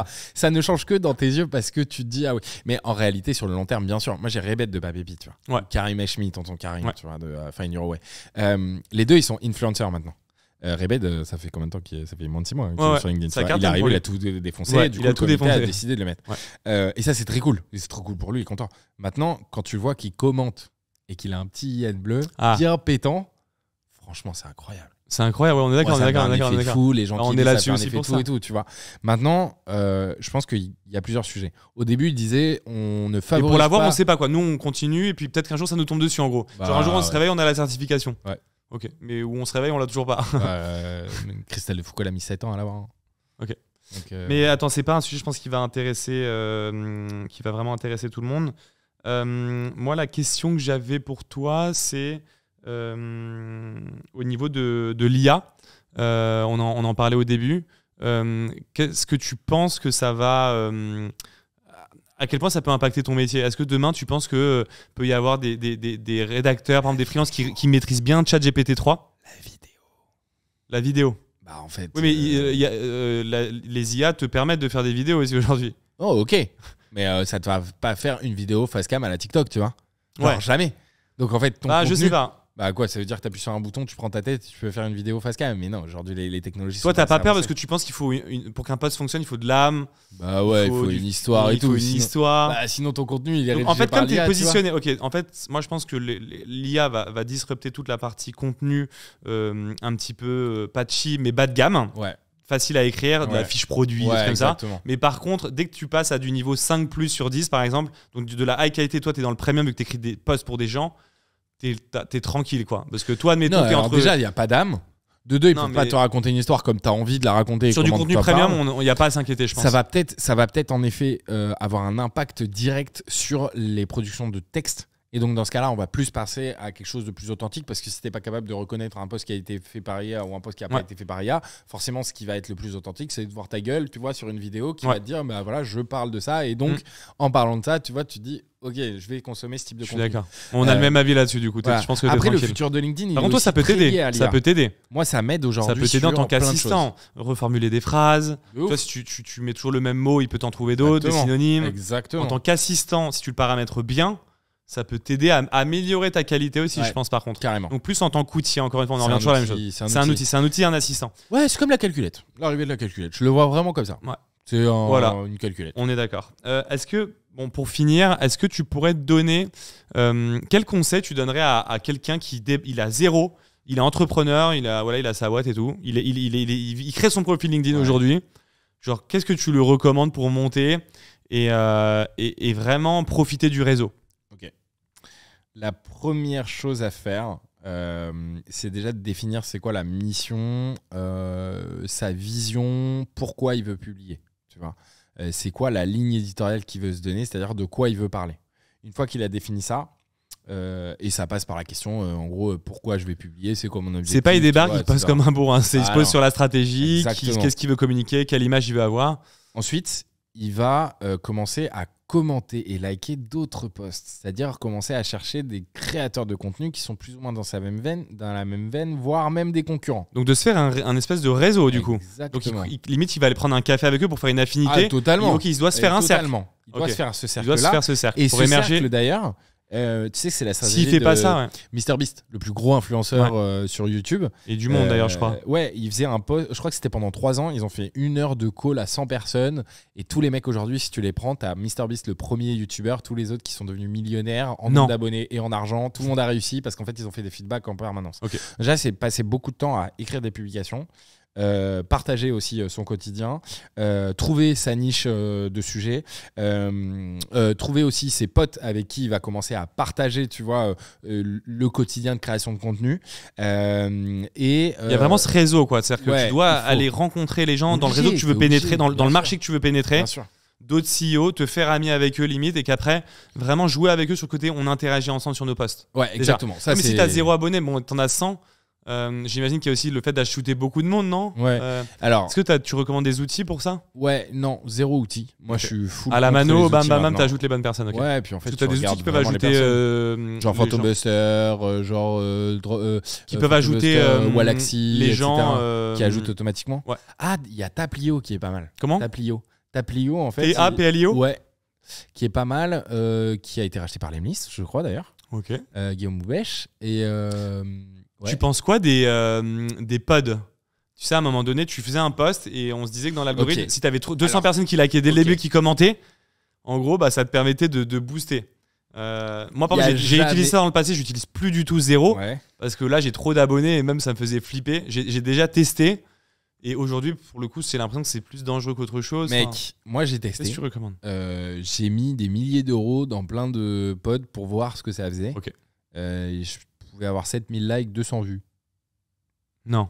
Bah, du coup, c'est possible ça de faire 7000 likes, 200 vues? Ouais, mais les autres ils voient pas tes vues, donc ils disent 7000 likes, il est chaud, tu vois. Il y a des gens qui les utilisent. Notoriété. Ouais, c'est ça. C'est-à-dire en fait, ils voient les 7000 likes, ils se disent ah ouais, il est trop fort et tout, alors qu'en réalité, il y a 200 vues. Donc en fait, là, tu fais comme Elon Musk, t'affiches directement les vues pour voir s'il n'y a pas, tu vois, du trafic sur un bot. Et en fait, c'est ça le vrai contre du sujet. Moi, j'adorerais qu'Elon Musk rachète LinkedIn. Ce serait fou. Ce serait incroyable. Ce serait le meilleur. D'ailleurs, je t'ai dit de venir sur Twitter. On va finir sur ça après, mais.